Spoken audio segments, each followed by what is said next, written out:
Hello दोस्तों, स्वागत है आपका आज के इस वीडियो में। दोस्तों, आज के इस वीडियो में हम बात करने वाले हैं कि कैसे 50,000 रुपए का इन्वेस्टमेंट 1,20,00,000 रुपए बनेगा। हालांकि इसमें जोखिम भी है किंतु अच्छे रिटर्न कमाने का मौका भी। तो कैसे आप बना सकते हैं एक बड़ा फंड, जानेंगे इस वीडियो में। तो चलिए शुरू करते हैं। आज की इस वीडियो में हम बात करेंगे SBI की उन 3 म्यूचुअल फंड स्कीम के बारे में जिसमें लमसम इन्वेस्टमेंट आपके लिए फायदेमंद साबित हो सकता है। दोस्तों, जैसा कि आप जानते ही हैं कि म्यूचुअल फंड 3 तरह के होते हैं, इक्विटी, डेब्ट और हाइब्रिड। इक्विटी म्यूचुअल फंड में पैसा डायरेक्टर शेयर मार्केट में लगता है तो उसमें रिस्क भी ज़्यादा होता है, लेकिन रिटर्न्स भी इसी में बेहतरीन होते हैं। इसके अलावा डेब्ट म्यूचुअल फंड्स में हम पैसे गवर्नमेंट या कारपोरेट बॉन्ड्स में लगा सकते हैं, और हाइब्रिड म्यूचुअल फंड्स में कुछ पैसा शेयर मार्केट में लगाया जाता है और कुछ पैसे बॉन्ड्स में लगाए जाते हैं, जिसके कारण इसमें रिस्क भी मॉडरेट यानी कि कम होते हैं।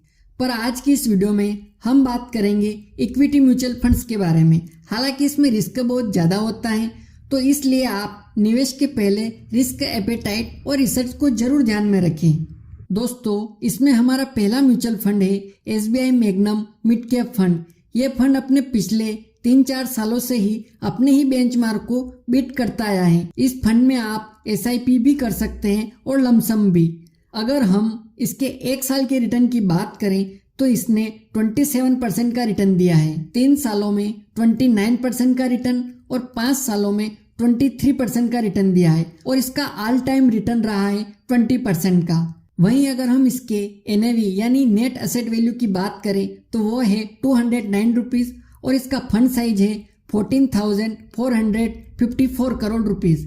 इसमें मिनिमम SIP आप 500 रुपए से भी शुरू कर सकते हैं। अगर हम इसके होल्डिंग्स की बात करें तो वो है क्रिसिल, शापलर, थर्मेक्स और भी बहुत सारी बिग कंपनीज। वहीं अगर हम इसके सेक्टर होल्डिंग की बात करें तो वो है automobile, capital goods, financial etcetera. इसका एक्सपेंस रेशो है 0.88%, और अगर आप फंड 1 साल के अंदर विड्रॉल करते हैं तो इसका एग्जिट लोड होगा 1%। चलिए अब थोड़ा कैलकुलेशन करके देख लेते हैं। मान लीजिए आप इसमें लमसम इन्वेस्टमेंट करते हैं 50,000 रुपए की। इसकी रिटर्न परफॉर्मेंस को देखते हुए हम रिटर्न मान लेते हैं 20% का। दोस्तों, ये रिटर्न बिल्कुल भी फिक्स नहीं है, क्योंकि हम जानते हैं कि म्यूचुअल फंड में रिटर्न मार्केट की कंडीशन पर डिपेंड करता है। अब हम ड्यूरेशन मान लेते हैं 30 ईयर यानी कि 30 साल का, क्योंकि म्यूचुअल फंड में बड़ा फंड हमेशा लॉन्ग टर्म में ही बनता है। तो हमारा यहाँ टोटल फंड हो जाएगा 1,20,00,000 रुपए।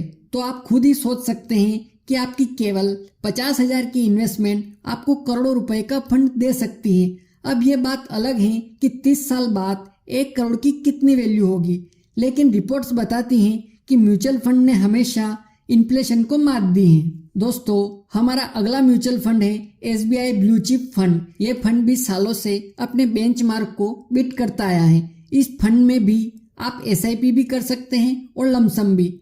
अगर हम इसके 1 साल के रिटर्न की बात करें तो इसने 20% का रिटर्न दिया है, और 3 सालों में 23% और 5 सालों में 15% का रिटर्न दिया है, और इसका ऑल टाइम रिटर्न रहा है 15% का। वहीं अगर हम इसके NAV की बात करें तो वह है 75 रुपीज़, और इसका फंड साइज है 40,740 करोड़ रुपीज़ का। इसमें मिनिमम SIP आप 500 रुपए से भी शुरू कर सकते हैं। अगर हम इसके होल्डिंग्स की बात करें तो वो है HDFC, ICICI bank, ITC limited etcetera. वहीं अगर हम इसके सेक्टर होल्डिंग्स की बात करें तो वह है ऑटोमोबाइल, फाइनेंशियल, कंस्ट्रक्शन एटसेट्रा। इसका एक्सपेंस रेशो है 0.87% का, और अगर आप फंड 1 साल में विड्रॉल करते हैं तो एग्जिट लोड होगा 1% का। चलिए अब कैलकुलेशन करके देख लेते हैं। मान लीजिए आप इसमें लमसम इन्वेस्टमेंट करते हैं वहीं 50,000 रुपए। इसकी रिटर्न हिस्ट्री को देखते हुए रिटर्न मान लेते हैं 15% का।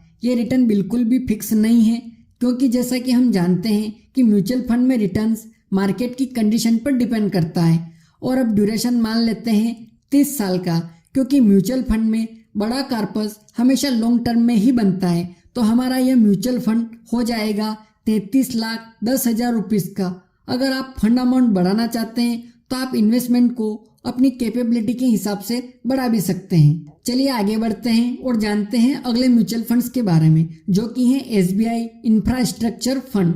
इस फंड में आप SIP भी कर सकते हैं और लमसम भी। अगर हम इसके 1 साल के रिटर्न की बात करें तो इसने 41% का रिटर्न दिया है, 3 सालों में 34% का रिटर्न और पिछले 5 सालों में 24% का रिटर्न दिया है और इसका ऑल टाइम रिटर्न रहा है 15% का।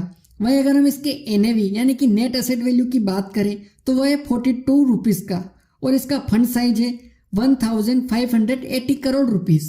इसमें मिनिमम SIP वहीं आप 500 रुपये से शुरू कर सकते हैं। अगर हम इसके होल्डिंग्स की बात करें तो वह है Reliance, Larsen and turbo, Torrent power etcetera. वहीं अगर हम इसके सेक्टर होल्डिंग की बात करें तो वो है construction, energy, capital goods etcetera. इसका एक्सपेंस रेशो है 1.69% का और अगर आप फंड 1 साल में विड्रॉल करते हैं तो एग्जिट लॉट होगा 0.50% का। दोस्तों यहाँ पर आपने देखा है कि इस फंड का एक्सपेंस रेशियो बाकी फंड के कंपैरिजन में काफी ज्यादा है। Expense ratio basically mutual fund manage करने वाली कंपनी हमेशा चार्ज करती है एज एनुअल मेंटेनेंस चार्ज के रूप में।